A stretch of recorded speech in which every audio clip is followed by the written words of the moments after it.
شايفين الحلاوه؟ بسطرمه دي ولا مش بسطرمه؟ بسطرمه، وريحتها كمان قلب المكان. وزي ما وعدتكم ادي فيديو البسطرمه، حاجه كده فاخر من الاخر. وهم هتبطلوا تشتروها اصلا. الربع بكام؟ الربع 200 جنيه. طب باقل التكاليف وبربع كيلو. بصوا الطعامه، بصوا الحلاوه، ويلا بينا على التفاصيل. والسر معانا في المكون ده، وطبعا الاساسي اللحمه والحلبه المطحونه هي الاساسي، وكمان التوم والملح. الحلبه ننقيها كويس ونطحنها كويس في البيت، وبعد كده نغربلها كده باي مصفى صغيره.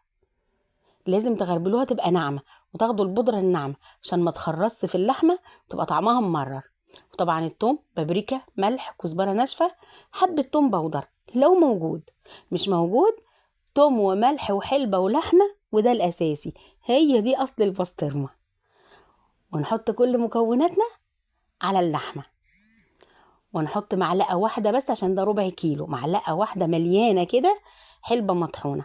وكمان معايا سر، بودره لون صحي احمر، لو موجوده يا ريت تعملوها، هتعزز اللون وتخليه حلو. وفي الكبه ونضربوه كويس، اهم حاجه ضربه عشان كل البهارات تدخل جوه اللحمه تدي الريحه الجميله دي. مفيش كبه، عجنوها بايديكم جامد جامد جدا ضربا مبرحا. كمان الضرب بالايد ده بيدي نكهه وريحه اكتر. شوفوا كل ما بعجن بشم ريحه لذيذه. عملتهم 3 كور كده، ممكن تخلوهم كورتين، بس انا عندي الثلاثه كانوا مناسبين. ونقطه زيت في كيس تلاجة وتمسحوه كويس عشان خاطر نقدر نعمل العجينه بتاعه البسطرمه. بس انا كترت الزيت، دي كانت غلطه مني، كتر شويه. شو بقى لما كتر، اديني حطيته هنا في النص وبدات ابطط فيها. مرضتش اقص المقطع ده، قلت اجيبه لكم عشان تعرفوا برضو ايه العيوب. وانا ببططها الزيت كان كتير جوه، كانت بتتزحلق مني، كل ما اجي اعملها تفتح من ناحيه، بس فضلت وراها يعني، والاقيها بتفتح او فاضيه من ناحيه ابطط عليها تاني واسدها باللحمه اهو وراها حبه حبه. الكيس التاني قللت خليتها نقطه واحده، فاتبططت معايا بسهوله. واحده واحده وماشيين، احنا بنعمل لبيتنا، محدش بيجري ورانا. بأهم حاجه عندنا الحلبه المطحونه. لو مش عارفين تعملوها هاتوها من عطار، وبرضو غربلوها قبل ما تحطوها، معلقه واحده على الربع ومعلقتين على النص. عملوا معايا 3 اكياس. شوفوا السمك، كل واحد والسمك اللي عايزه، ممكن تملوا الكيس لاخره وممكن نصه حسب السمك. وبظهر معلقه او شوكه كده، وبقسمها خطوط بالعرض وخطوط بالطول مربعات، او ممكن بغطاء ازازه وتعملوا دواير دواير دواير على حسب الشكل اللي انتوا عايزينه اهو. عشان لما تتحط في الفريزر، لان دي طبعا نية مش هقدر احفظها بره التلاجة، فاحطها في الفريزر تبقى سهلة في التقطيع معايا لما اجي احضر الاكل. ممكن تخلوها زي ما هي وتكسروا منها وتقصقصوا بالمقص. شوفوا، سامعين بقى وشايفين ريحة فظيعة، عايزة اكلها نية، بس نية لازم تتشوح. ساعة السحور جبت حبة عشان هعمل لهم الاكل النهاردة بالبسطرمة. طبعا انا ما خدتش الكيس كله، انا خدت جزء. الجزء ده بقى هعمل بيه ايه؟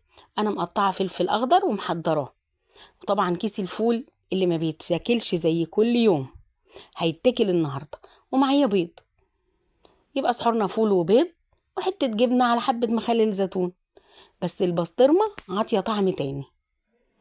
شوحت حبه كده بمعلقه سمنه فلاحي، لو عندكم مفيش حبه زيت اي سمنه، هي البسطرمه هتقوم بالواجب بالنكهات بتاعتها بريحتها، مش محتاجه معاها اي حاجه تعمل معاها الواجب، هي عامله الواجب والزياده.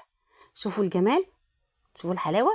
وزي ما قلت لكم تقدروا تشوحوها وتحطوها على البيتزا، تحشوا بها السمبوسك، تقطعوها صغير وتشوحوها، وبعدين تحطوها على حته جبنه رودس تبقى، او جبنه دومتي، او جبنه قريش، تبقى جبنه بالبسطرمه. يا سلام يا سلام، سامعين صوت الفول؟ شايمين الريحه؟ ياه، حاجه وهم.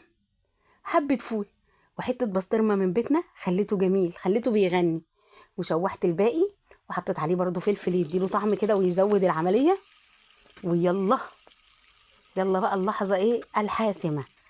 شايفين كانها بتتفقش في قلبي البيضه دي على البسطرمه، بتفكرني بروايح زمان، بروايح حلوه كده، عايزه لها عيش فينو كده رغيف وتتحشي بيض بالبسطرمه وكوبايه شاي بلبن. الله الله الله الله، قلبي الصغير لا يحتمل. شفتوا الجمال؟ ومعانا دي طبقين، عملت طبقين بسطرمة بالبيض وطبقين فول، وكان أجمل سحور. ودمتم مبسوطين وبالقليل وبحاجات بيتنا راضيين، ومن اللقمة ديت من قلبي لقلبكم واكلين.